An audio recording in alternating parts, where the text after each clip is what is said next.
Enter Judy Hopps, a rabbit who graduates from police academy by doing the mammalian equivalent of speedrunning life on nightmare mode. She's tiny, adorable, and fights crime like she's trying to compensate for a lack of RAM.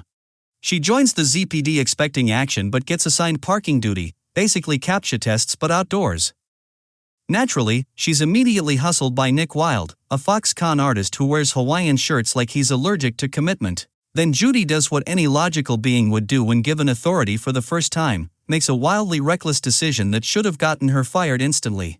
A desperate otter mom shows up begging for help finding her missing husband, and Judy volunteers so fast you'd think someone offered her free Wi-Fi. Chief Bogo tries to shut her down, but Judy's political kryptonite, Assistant Mayor Bellwether, backs her up. Boom. Case unlocked. 48-hour timer started. To track the missing otter, Judy blackmails Nick using a recorded confession about tax evasion. Honestly, the IRS would be proud. The dynamic duo follows a limo to Mr. Big, an Arctic shrew who looks like he weighs 5 ounces but carries the energy of a mafia boss who's iced more villains than Thanos. He reveals that the missing otter went savage, which in Zootopia means activated beast mode without consent. They interrogate a Jaguar chauffeur, Monches, who also suddenly goes feral and chases them like they stole his Netflix password. Judy traps him, calls backup, and, surprise, when the cops arrive, he's gone. Bogo tries to fire her again, but Nick proves he actually likes her enough to use basic math and points out she still has time left. After hacking, politely requesting, traffic cam access, they track wolves, Judy calls them night howlers, which sounds like a metal band, to a secret facility where all the missing predators are locked up like malfunctioning robots waiting for a factory reset. Mayor Lionheart is running the operation, insisting he's studying them. Sure, pal. That's what every villain says right before explaining their tragic backstory and poor life choices.